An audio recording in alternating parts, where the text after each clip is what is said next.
오늘 보실 하나님의 말씀 마가복음 4장 26절부터 24절까지입니다.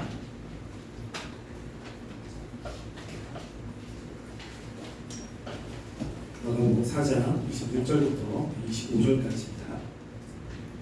한 절씩 교독하겠습니다. 또 그들에게 이르시되 사람이 등불을 가져오는 것은 말 아래나 형상 아래에 두려워함이냐 등경 위에 두려워함이 아니냐.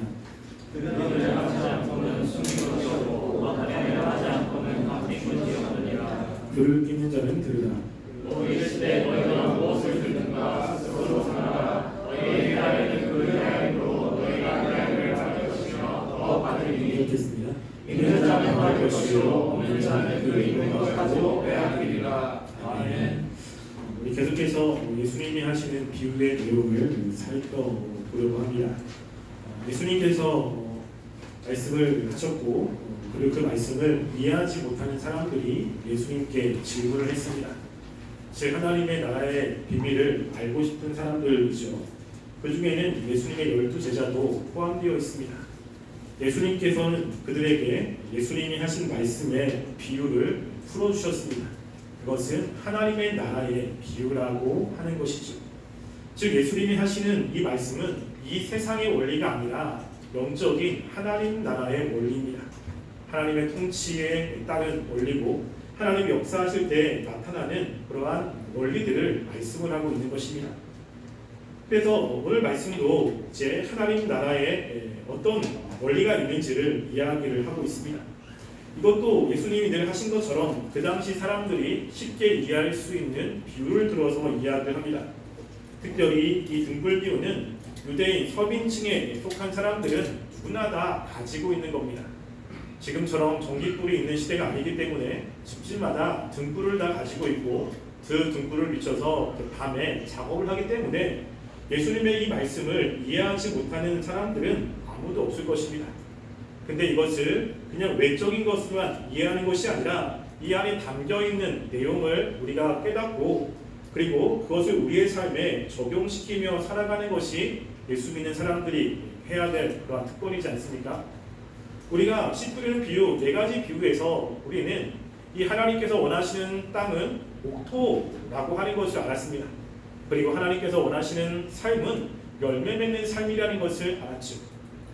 예수님은 이걸 통해서 내가 지금 어떤 마음의 상태인지를 깨닫고 하나님이 원하시는 것은 옥토로서 열매를 맺는 그러한 마음 바친 것을 인식하며 자신의 마음을 개간하기를 원하는 것입니다.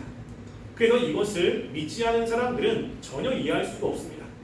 믿는 사람들은 이 말씀을 들으면 똑같이 직관적으로 옥토가 좋지, 나도 옥토가 돼야겠다, 이런 마음을 갖게 되는 거죠. 그래서 그런 마음을 가진 사람들이 이제 그 다음에 이제 어떻게 살아야 될지에 대해서 또 하나님이 원하시는 그러한 삶의 모습은 어떤 것인지를 이제 그 다음 말씀에서 이야기를 하고 있습니다. 이 말씀의 비유는 우리나라 말에는 사람이 등불을 가져오는 것은 이라고 이야기했지만 실제 요 헬라어 원문에는 사람이라는 단어는 없습니다. 여기서 중요한 주어는요 그 등불이에요. 그것을 직역하면 이렇게 되어 있습니다. 그 등불이 오는 것은 말 아래 혹은 침상 아래에 놓이기 위해 그 등경 위에 놓이기 위해 라는 뜻입니다. 그러니까 여기서 중요한 것은 그 등불이고 그 등불에 대한 2가지 질문을 하고 있습니다. 하나는 그 등불을 말 아래나 평상 아래 두려 함이냐, 그리고 2번째는 등경 위에 두려 함이냐 라는 2가지 질문을 하고 있는 것입니다. 여기서 중요한 것은 등불입니다. 등불. 근데 그 등불 앞에 정관사가 붙어 있습니다. 그 등불이라는 거죠. 그리고 여기서 등불이 오요한다라고 하는 것은 이 등불이 의인화되어서 등불이 오는 것처럼 되어 있습니다. 우리나라 말에는 이게 뭔가 이게 문법적으로 맞지 않기 때문에 사람이 등불을 가져오는 것으로 번역을 했지만 원어는 등불이 그냥 의인이 되어서 오는 겁니다. 여기서 이야기하는 그 등불은 과연 어떤 것이냐라고 하는 거죠. 등불이라고 하는 것은 구약에서 말씀을 상징합니다. 우리가 알고 있는 시편 119편 105편 말씀에 이런 말씀이 있습니다. 주의 말씀은 내 발의 등이요 내 길의 빛이니라 라고 이야기하죠. 그러니까 구약에서 이 빛은 하나님의 말씀을 상징하는 거예요. 하나님의 말씀이 내 앞길을 비추고 내 길을 비추는 것이죠. 신약에서는 그 말씀의 그 원형이신 예수 그리스도를 상징합니다. 그래서 우리가 요한복음에 보면 요한복음 8장 12절에 예수님이 이렇게 이야기를 하시는데요. 예수께서 또 말씀하여 이르시되 나는 세상의 빛이니 나를 따르는 자는 어둠에 다니지 아니하고 생명의 빛을 얻으리라 라고 이야기하죠. 이 빛은 누굽니까? 예수 그리스도입니다. 즉 예수 그리스도가 있는 복음을 이야기를 하고 있는 거죠. 그러니까 이 복음이 있는데 그 복음을 지금 그 다음에 질문을 통해서 보면 말 아래에 두려함이냐 평상 아래에 두려함이냐 라는 질문을 하고 있습니다. 또 이것은 이 말 아래냐 평상 아래냐 라고 하는 것에 대해서 질문을 할 때 그 앞에 질문의 의문문이 그 헬라어로 메띠라고 하는 단어로 쓰여졌습니다. 이 단어는 뭐냐면요, 무조건 부정적인 대답을 할 수밖에 없는 거예요. 우리가 보면 이 세상을 하나님이 창조하신 거지 않습니까? 아니다. 마귀가 창조한 것이 아니지 않습니까? 라고 하면 네 라고 하잖아요. 그러니까 우리가 믿는 사람들은 어떤 질문할 때 그 질문의 의도가 명확한 답이 나와야 되는 질문을 하게 됩니다. 그러니까 알쏭달쏭한 답이 아니라 명확하게 예나 아니요 라고 하는 답이 나올 수밖에 없어요. 그렇죠? 그것처럼 지금 이 질문에서는 아니요라고 하는 답이 나올 수밖에 없습니다. 그러니까 예라고 하는 답은 나올 수가 없는 거예요. 그것을 메티라고 하는 단어로 쓰고요. 그 다음에 등경이라고 하는 것은 이것은 우크라는 단어를 씁니다. 이거는 무조건 예가 나와야 되는 거예요. 그래서 지금 그 앞에 보면 이것은 무조건 아니라고 하는 답을 나올 수밖에 없는 겁니다. 그래서 등불이 있는데 그 등불을 말 아래에 두려함이냐 평상 아래에 두려함이냐 라고 이야기할 때 말이라고 하는 것은요, 이 어떤 것이냐면 곡물을 이렇게 담아놓는 도구예요. 그러니까 곡물을 어느 정도 담을 수 있냐면 8.5리터 정도 담을 수 있습니다. 그러니까 작은 그릇이 아닙니다. 굉장히 큰 그릇이죠. 그래도 그 다음에 나와 있는 그 평상이라는 말은 그냥 작은 그릇을 이야기합니다. 그러니까 이 두 개의 차이는 그 그릇에 담겨있는 내용물이 많냐 적냐의 차이예요. 그런데 등불이 있는데 그 등불을 그릇으로 덮어놓으면 등불의 빛이 차단이 되죠. 그러니까 이렇게 하는 사람은 아무것도 없습니다. 여러분, 예수님께서 하시는 비유에 제가 처음에 비유를 이야기할 때 일반적인 사람들이 하고 있는 그런 것을 소재로 삼아서 비유를 만들었지만 그 일상에서 벗어난 것들을 이야기를 한다고 이야기했잖아요. 이것도 마찬가지죠. 등불을 그릇에 담아가지고 덮어놓는 사람은 아무도 없습니다. 불이 꺼지고 그리고 그러면 어둡지요. 그럼 뭐하러 등불을 켭니까? 그러니까 예수님께서 질문하는 거예요. 야, 등불을 말 아래나 그릇 안에 두는 사람이 있느냐? 라고 하면 대답이 뭐죠? 절대 그럴 수 없다는 거죠. 그러면 그 등불을 어디다 둡니까? 그 다음이에요. 등경유에 두려함이 아니냐? 등불은 등이 놓을 수 있는 등경이 있습니다. 그 등을 이렇게 받치는 그릇을 이야기를 하고 있는 것입니다. 그러면 당연하죠. 당연히 등불은 등경유에 두는 것입니다. 라고 이야기할 수밖에 없는 거예요. 예수님이 너무나 당연한 질문을 통해서 이제 영적인 진리를 알려줍니다.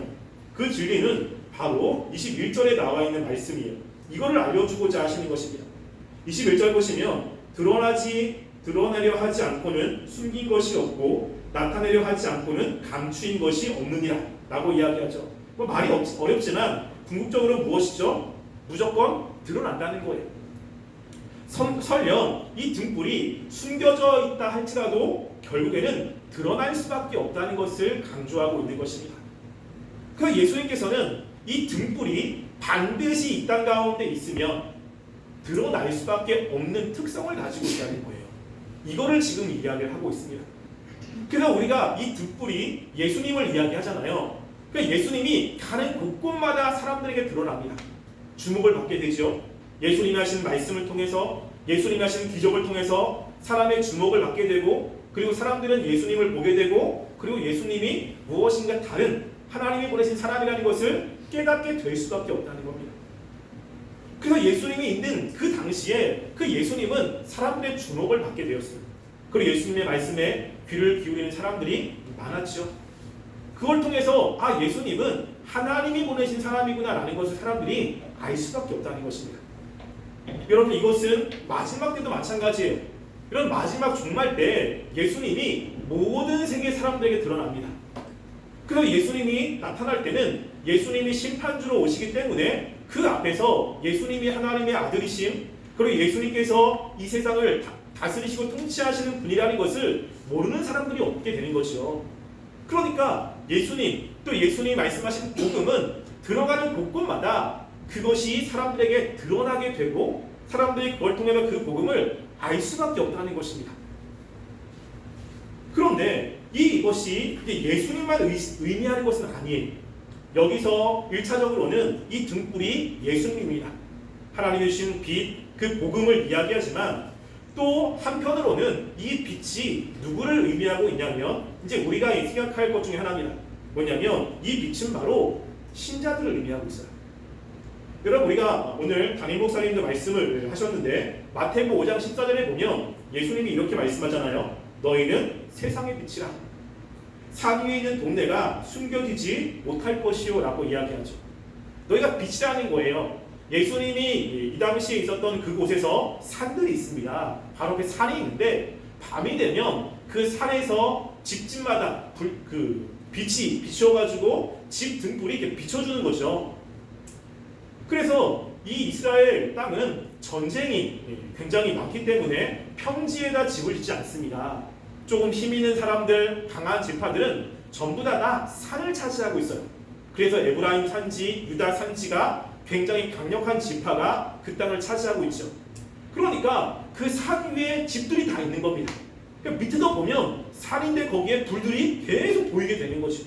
야, 너희 걸 보면서 너희는 세상의 빛이야. 어두울 때 너희들은 빛이기 때문에 드러날 수밖에 없다고 이야기를 하고 있는 것입니다. 그래서 이것은 구약과도 연결이 되거든요. 구약 말씀을 한번 볼까요? 우리 이사야 60장 1절부터 3절 말씀입니다.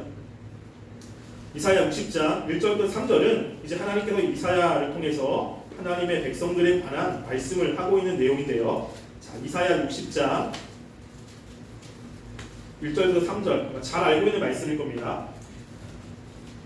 구약 1041쪽입니다. 함께 읽어볼게요. 읽겠습니다. 시작. 일어나라, 빛을 발하라. 이는 내 빛이 이르렀고 여호와의 영광이 내 위에 임하였습니다.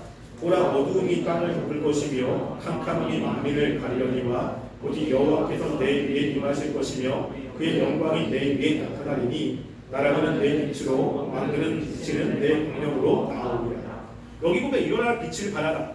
내 빛이 이르렀고 여호와의 영광이 네 위에 임했습니다. 여호와의 영광은 예수님이고 그리고 신약에 가면 성령님이잖아요. 성령이 임했습니다. 그렇기 때문에 하나님을 믿는 사람들, 성령님이 내주한 사람들은 이 세상의 빛인 거예요. 그런데 중요한 것은 우리 존재 자체가 빛이 아닙니다. 여러분, 자연에 보면 스스로 빛을 내는 그런 물체가, 천체가 있죠. 그걸 발광체라고 하지 않습니까? 이거는 태양이 그래요. 태양은 스스로 빛을 냅니다. 그런데 우리가 밤에 보면 달도 빛을 내요. 여러분, 근데 달은 빛을 내는 발광체가 아닙니다. 달은 왜 빛을 내죠? 태양의 빛을 반사하는 거예요. 여러분, 그것을 암체라고 이야기합니다. 그러니까 달은 원래 빛을 내지 않지만 태양의 빛을 받아서 그것을 반사하면서 빛을 내는 것처럼 이렇게 보이는 겁니다. 빛은 예수님이에요. 온전히 빛은 예수님인데 그 예수님이 우리 안에 들어와서 우리가 암체로서 그 예수님의 빛을 사람들에게 비추는 역할을 하고 있다는 겁니다. 그 여기서 보면 이 등불은 첫 번째 예수님이고 예수님을 믿고 있는 신자들의 그 정체성을 이야기를 하고 있는 거예요.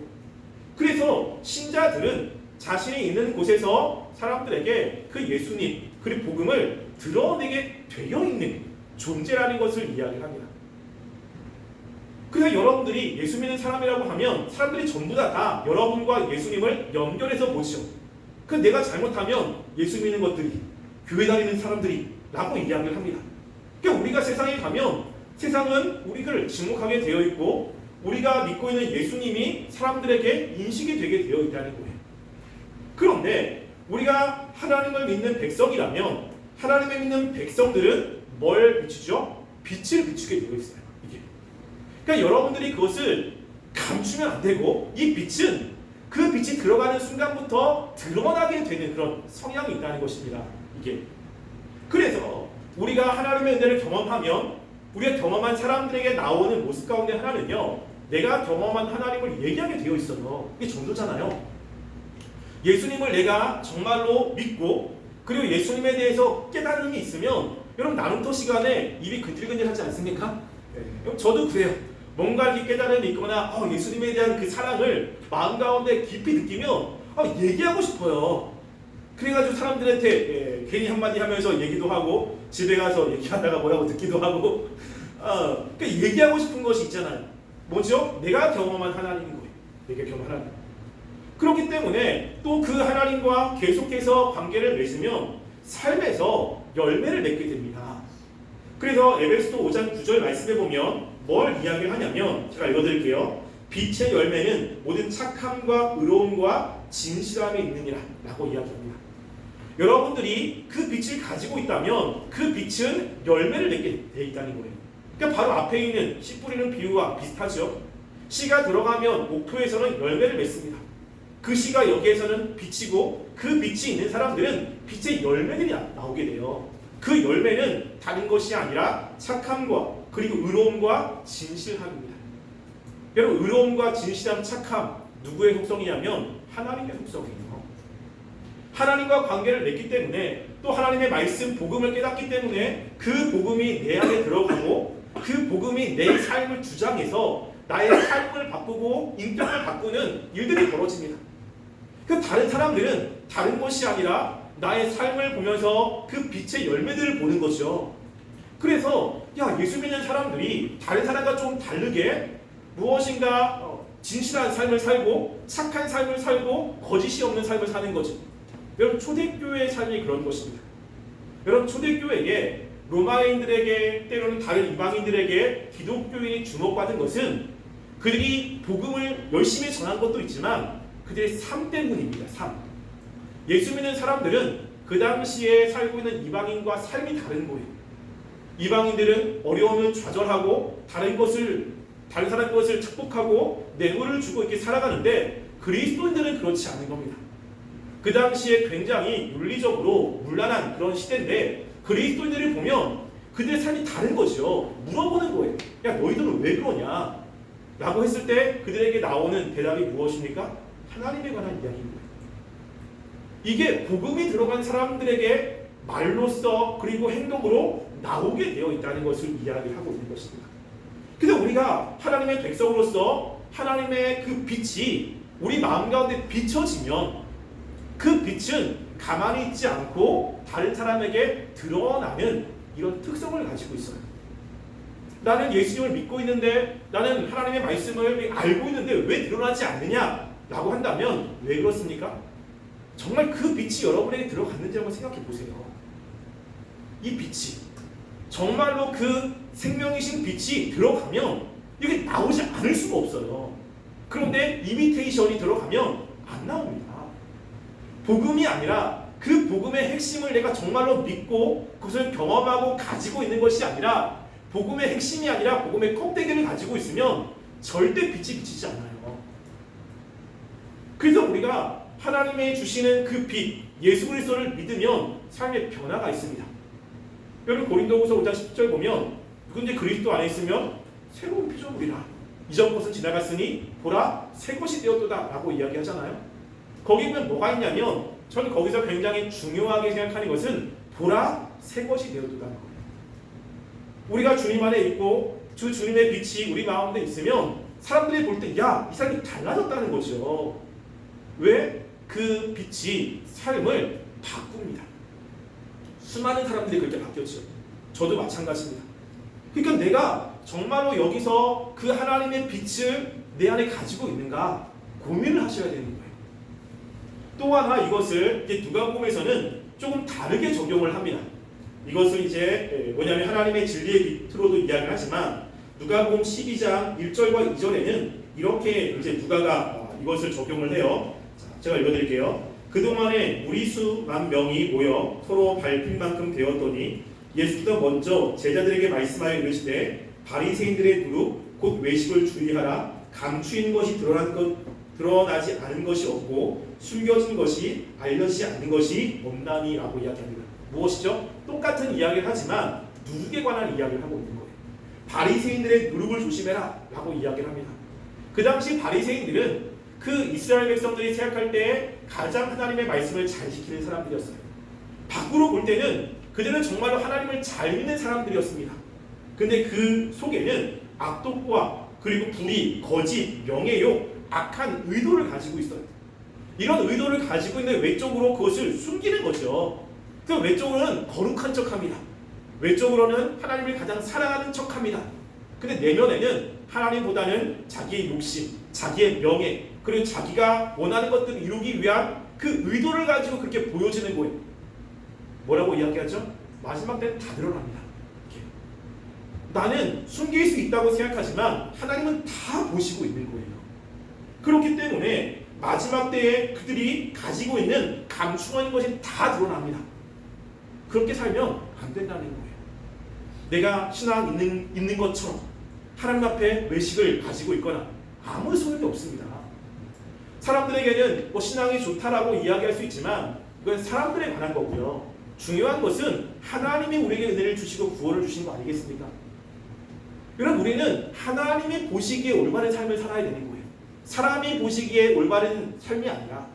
그래서 이런 외식적인 것들도 하나님 보시기에 올바른 삶이 아니기 때문에 결국에는 드러나고 나중에는 아무리 열심히 해도 뭐가 없죠? 하나님의 은혜가 없습니다. 하나님의 놀라운 구원의 역사하심이 없어요. 자신이 하나님 얘기하고 다른 사람에게 얘기했던 거 저런 거 얘기를 해도 그 마음 가운데 기쁨도 없고 감사함도 없고 하나님을 찬양하는 것이 마음속에 없어요. 그래서 하나님이 주시는 그 놀라운 구원의 은혜가 무엇인지를 모릅니다. 그러면서 종교 생활을 하는 것이 굉장히 불쌍한 사람들입니다. 그래서 지금 예수님께서 그 이야기를 하고 있는 거예요. 등불은 반드시 드러나게 되어 있습니다. 예수님을 가지고 있는 그 복음을 가지고 있는 사람들은 반드시 밖으로 드러나게 되어 있습니다. 드러나지 않으면 가짜입니다. 그러니까 여러분들 다 예수를 믿고 있는데 그리고 예수님을 안다고 하는데 정말 알고 있습니까? 정말 믿고 있습니까? 한번 생각해 보셔야 돼요. 예수님이 정말로 이 땅을 창조하시고 그리고 우리를 구원하신 구원자라고 우리 이야기를 하지만 정말로 그 빛이 내 마음 가운데 비춰져서 그 의미가 무엇인지를 명확히 알고 있습니까? 알고 있다면 그렇게 못 살아요.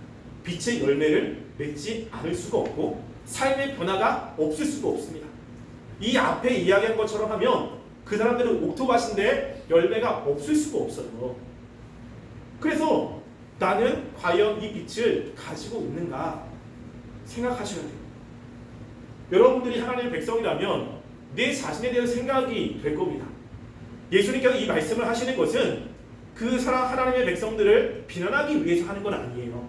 이 말씀을 통해서 스스로를 깨닫고 하나님이 원하시는 모습이 어떤 모습인지를 알고 자신의 모습이 지금 하나님이 원하시는 것과 조금 다른 모습이라는 걸 깨닫고 돌이키기를 원하는 마음으로 이 말씀을 하고 있는 것입니다. 그러면서 중요한 말씀을 그 다음에 하고 있어요. 중요한 말씀 23절부터 25절 말씀에는 앞에 했던 말씀과 거의 비슷합니다. 23절 보시면 이렇게 이야기합니다. 들을 귀 있는 자는 들으라 라고 이야기합니다. 23절부터 25절에 굉장히 중요하게 강조하고 있는 단어는 들으라라고 하는 내용이에요. 23절 말씀에 들을 귀 있는 들으라라고 하는 것은요, 여러분 앞에 9절 말씀과 같습니다. 9절에 보면 마가복음 4장 9절에 또 이르시되 들을 귀 있는 자는 들으라 하시니라 라고 이야기하잖아요. 지금 이 말씀은 바로 전에 이야기한 그 등불 비유를 해석하는 건 아닙니다. 등불 비유의 해석이 아니라 무엇이냐면 이 하나님의 말씀을 듣는 것이 얼마나 중요한지를 또다시 강조하고 있는 거예요. 왜냐하면 이 듣는 건 너무너무나 중요하기 때문에 그렇습니다. 9절 말씀은 아직까지 영적인 일에 무지하고 그리고 영적인 것에 별로 관심이 없는 사람들 그리고 예수님을 따르는 제자들에게 이야기했다면 23절 말씀은요 선별된 사람들이에요. 그러니까 9절 말씀은 무리들에게 이야기를 한 겁니다. 거기에는 예수님에 대해서 관심도 없고 자신의 욕심 때문에 예수님께 찾아온 사람들도 있습니다. 근데 여기서 이야기하는 이 사람들은 누구죠? 다 돌아가고 영적인 것에 관심 있는 사람들에게 이야기를 하고 있는 거예요. 그들에게도 똑같은 걸 이야기합니다. 들을 귀 있는 자는 들을지어다 라고 하는 거죠. 그렇다는 것은 뭐냐면요, 예수 믿는 사람이든 예수 믿지 않는 사람들은 들은 것은 굉장히 중요한데 듣는 것에 대한 깨달음이 다르다는 거예요.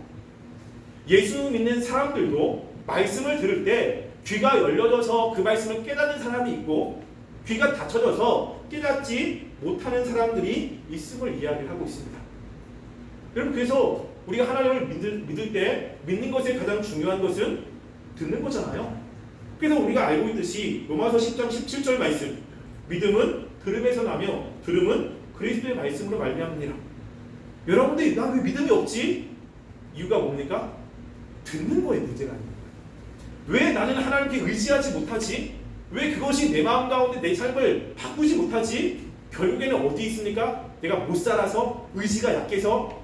다 의지가 약해요. 전부 다 결단력도 약합니다. 힘이 없어요. 세상을 이길 힘, 마귀를 이길 힘은 우리에게 없습니다. 그거의 근본적인 차이가 뭐냐면요, 듣는 것과 관련이 있어요. 거듭남도 듣는 것과 관련이 있잖아요. 그래서 사도 바울이 에베소 1장 13절에 그 거듭난 사람들에 대해서 하나님의 백성들이 어떻게 주님을 믿게 됐는지를 이야기하는데요. 이렇게 이야기합니다. 그 안에서 너희도 진리의 말씀, 곧 너희의 구원의 복음을 듣고 그 안에서 또한 믿어 약속의 성령으로 인침을 받았으니 라고 이야기합니다. 진리의 말씀, 구원의 복음을 듣고 그 안에서 또한 믿어 약속의 성령으로 인침을 받았다는 거죠. 무엇입니까? 듣는 것과 믿는 것은 연결되어 있어요. 그러니까 나는 교회에 나오지만 안 들어. 의도적으로 안 듣거나 아니면 돌짝밭처럼 잊어버려. 그리고 집중해서 듣지 않아. 그럼 믿음이 안 생깁니다. 내 안에 이 말씀이 깨달아지지 않고 내 삶을 바꾸질 않는 거예요. 이게 날 듣는데요. 근데 정말로 집중해서 듣습니까? 그 의미가 명확하게 깨달아집니까? 그냥 이런 것이다라고 대충대충 이렇게 흘려듣지 않습니까? 그렇게 되면 삶을 바꾸지 않습니다. 그래서 이 듣는 것이 또 왜 그렇게 중요한지를 그 다음에서 또 이야기를 합니다. 24절 말씀에 보면 또 이르시되 너희가 무엇을 듣는가 스스로 삼가라 라고 이야기하죠. 이것은 뭐냐면 너희가 무엇을 듣고 있는지 주의하라고 하는 거예요. 요거를 누가복음은 조금 다르게 이렇게 이야기를 했습니다. 왜냐면 여러분이 이제 성경을 볼 때 누가복음을 좀 많이 참조하면 참 좋아요. 왜냐면 마태와 마가는 유대인들이고 유대인들을 대상으로 쓰는 것들이 많습니다. 특별히 마가 같은 경우는 제일 처음에 썼기 때문에 무엇인가 간추려 쓴 것들이 많거든요. 근데 누가복음은 이방인들에게 쓰여진 거예요. 그래서 이 유대적인 사고를 갖고 있지 않은 사람들이 이 마태복음에 나와 있는 것들을 명확히 알 수가 없습니다. 그래서 이런 거예요. 하나님께서 그들이 사랑하는 자에게 좋은 것을 주시느니라 라는 것이 마태복음에 있습니다. 그러면 좋은 것이 뭔지를 우리는 잘 몰라요. 그렇잖아요. 근데 유대인들은 그 좋은 게 뭔지를 알아요. 그래서 이 누가복음은 그러면 여기서 얘기하는 좋은 것이 무엇인지를 풀어서 이야기합니다. 그래서 그것이 뭐냐면 하나님이 그 사랑하는 자들에게 좋은 것 즉 성령을 주시느냐 명확하게 이야기를 해요. 그래서 우리가 무엇인가 마태 마가복음에서 풀리지 않는다 그러면 누가복음을 보면 조금 더 수월하게 이야기할 수 있습니다. 이것도 마찬가지예요. 누가복음 8장 18절에 누가는 이렇게 이야기합니다. 그러면 너희가 어떻게 들을까 스스로 삼가라. 누구든지 있는 자는 받겠고 없는 자는 그 있는 줄로 아는 것까지도 빼앗기리라 하시니라 라고 이야기하죠. 무엇입니까? 어떻게 듣느냐는 거예요. 듣기는 듣는데 어떤 마음으로 듣지? 이게 다릅니다. 여러분 네 가지 비유에서도 다 듣잖아요. 돌짝밭, 길가밭, 가시밭, 옥토밭 다 들어요. 듣는 건 똑같아요. 듣는 내용도 똑같습니다. 하나님의 진리, 예수 그리스도에 대한 거 다 들어요. 근데 뭐가 틀리죠? 어떻게 듣는지가 다른 거예요. 어떻게? 지금 여기서 예수님이 그것을 좀 더 명확하게 이야기하는 겁니다. 너희가 어떻게 듣는지 스스로 주의해라. 이게 왜 중요하냐면 그 다음에 이유를 설명합니다. 그 다음에 이유가 뭐냐면 너희의 헤아리는 그 헤람으로 너희가 헤아림을 받을 것이며 더 받으리라 라고 이야기를 하고 있죠. 자, 여기서 뭐냐면 예수님이 이것을 부정적인 의미로 마가는 쓰지 않습니다. 이게 긍정적인 거예요. 듣는 것이 왜 중요하냐? 우리가 들으면서 영적인 통찰력을 얻게 되잖아요. 그것을 말씀을 헤아리게 돼요. 깨닫게 된다는 거죠. 그러면 내가 깨닫게 되는 것 때문에 하나님이 내 삶을 헤아려 주고 하나님의 그 풍성한 것들을 받게 된다는 거예요. 무엇으로? 듣는 걸 통해서. 헤아림을 받지 못하면, 즉 말씀을 깨닫지 못하면 하나님이 주는 그 풍성한 것들을 내가 받지 못한다는 거예요. 지금 그 이야기를 하고 있는 거예요. 다른 사람을 헤아리는 것이 아니라 하나님의 말씀을 듣고 그 말씀의 의도와 하나님의 마음과 하나님의 뜻을 내가 분명히 깨닫고 헤아려. 그럼 거기서 하나님의 마음을 알게 되잖아요. 하나님의 뜻을 알게 돼요. 그러면 내 마음 가운데 그렇게 살아야겠구나, 그렇게 해야겠구나 라고 하는 마음이 생깁니다. 그 다음에 뭐가 오죠? 더 받는 거예요. 하나님이 그 위에 은혜를 더 주셔서 그렇게 살 수 있도록 하나님이 역사해 주겠다고 이야기를 하고 있는 것입니다. 그러니까 말씀을 듣고 깨닫는 것은 굉장히 중요한 거예요. 이게. 그리고 나서 이제 25절 말씀에 보면 이제 주의해야 될 것을 이야기를 하고 있습니다. 이 깨닫는 것이 왜 중요하냐, 왜 받는 것이 왜 그렇게 중요하냐를 좀 다르게 설명을 하고 있습니다. 25절 보시면 있는 자는 받을 것이요 없는 자는 그 있는 것까지도 빼앗기리라 라고 이야기해요. 내가 말씀을 가지고 있습니다. 말씀을 통해서 깨달음을 받아요. 그러면 그 깨달음 가운데 하나님이 더 은혜를 주세요. 여러분들이 깨닫지 못해요. 하나님의 말씀에 진리가 없습니다. 그럼 진리가 없기 때문에 하나님의 말씀을 더 들으려고 하는 마음이 없잖아요. 대충대충 들어요. 그러면 대충대충 들으면 점점 내 마음속에 있는 그 진리들이 희석이 되죠. 잊어버려진다고요. 그래서 나중에는 하나님의 말씀을 더 못 들어요. 여러분, 재미있는 것은 신앙의 원리에도 부익부 빈익빈이 있습니다. 그래서 은혜를 받는 사람은 이제 그만 받으면 될 것 같은데 계속 은혜를 받고요. 이 친구는 좀 은혜를 받았으면 좋겠는데 하는데 은혜를 못 받아요. 이런 부익부 빈익빈이 있어요. 그래서 하나님의 은혜를 받는 사람들은 더 받고 더 기쁘고 더 좋습니다. 하나님의 은혜를 못 받고 멀리 가는 사람들은 더 싫어요. 여러분들의 말씀을 좀 깨달으면 더 말씀을 듣고 싶은 마음이 있죠. 그리고 더 하나님을 알고 싶은 마음이 있지 않습니까? 그러면 말씀을 읽게 되고 말씀을 듣게 되고 말씀을 듣는 자리에 나오게 되고 더 알게 되고 더 풍성해집니다. 이런 마음에 이제 그런 마음이 없어지면 안 오게 되죠. 와도 안 듣잖아요. 그럼 안 들으면 점점 그 말씀을 듣는 시간이 싫어져요. 듣는 것이 귀찮아지기 시작하죠. 점점 멀어지기 시작합니다. 멀어지면 마음 가운데 죄가 강력해지고 하나님의 은혜가 뭔지를 모르고 나중에는 교회도 싫고 예수님을 싫고 다 싫은 거죠. 지금 예수님이 그 말씀을 하고 있는 거예요. 근데 거기에 키포인트가 뭐라고요? 듣는 거라고요. 그 여러분에게 들으라고 얘기합니다. 말씀을 듣고 그리고 그 말씀이 어떤 뜻인지 여러분들이 주위에서 듣고, 그래서 모든 신앙의 회복은요 듣는 것으로부터 시작이 됩니다. 그래서 제가 참 청년부 사역을 제가 오래 했잖아요. 그러니까 제자훈련을 이렇게 해요. 훈련을 하게 되면 참 재미있는 것은 제자훈련 시간에 이제 말씀을 풀어주고 그리고 말씀을 깨닫게 해주고 뭐 적용시켜주고 막 하거든요. 그럼 뭐 2시간, 3시간 이야기를 하고 나면 제일 먼저 바뀌는 게 뭔지 아십니까? 훈련이 되고 그리고 은혜를 받고 있구나, 변화가 지금 되고 있구나 라고 하는 것에 대한 첫 번째 징조는요, 설교 시간에 듣는 태도가 달라져요. 예배 시간에 자세가 달라집니다. 근데 그 친구가 이제는 뭔가 이렇게 죄악으로 가고 있고 신앙에 다운이 된다라고 했을 때 뭐가 달라지죠? 듣는 태도가 달라져요. 똑같이 듣는데 눈빛이 다릅니다. 듣는 귀 반응이 달라요. 그래서 여러분들이 무엇인가 하나님과의 관계가 멀어지면 듣는 것이 별로 좋아하지 않아요. 듣지 않습니다. 제대로 집중해서 안 들어요. 은혜를 받거나 하나님과 관계가 좋아지면 듣는 것을 열심히 합니다. 이게 참 신기하더라고요. 근데 여러분들이 하나님과 멀어졌다. 그럼 뭐부터 해야 됩니까? 듣는 것부터 해야 돼요. 그래서 기도할 때 다른 것이 아니라 하나님 말씀이 들려지길 원합니다. 귀 있는 자는 들을지어다.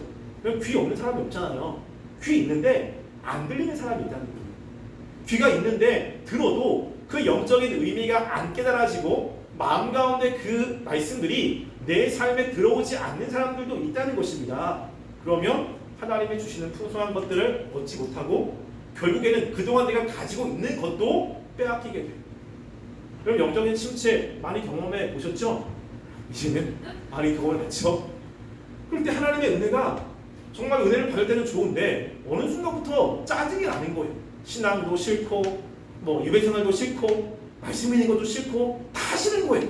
교회 자체가 빼앗기고 있는 거죠. 근데 이것을 돌이켜야 한다는 거 아는데 또 그것도 싫어요. 옆에 뭐 한다고 하면 그것도 싫고 다 싫은 겁니다. 답이 없는 거죠. 여러분.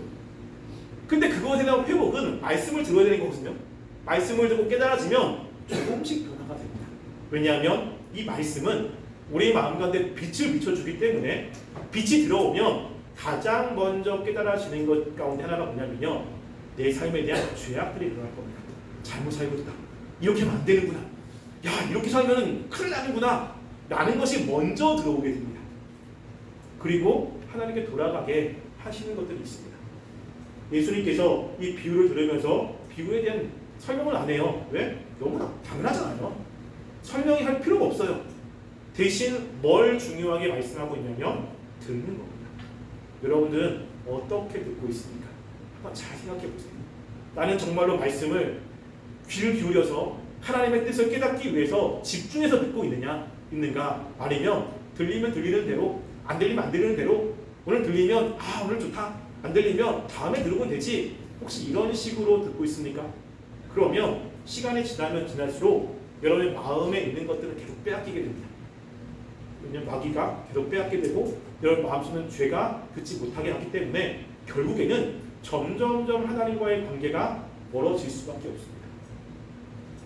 여러분들이 하나님의 그 은혜를 더 많이 경험하고 싶다면, 이 하나님의 자녀로서의 삶을 다른 사람에 드러내고자 한다면 여러분들은 다른 것보다 듣는 것에 집중하시기 바라고 말씀을 깨닫게 해달라고 기도하시기 바랍니다. 그래서 우리가 하나님의 그 빛을 다른 사람에 드러내는 삶이 되기를 간절히 소원합니다. 기도하겠습니다. 시간 함께 말씀을 생각하며 기도하겠습니다. 예수님께서 비유로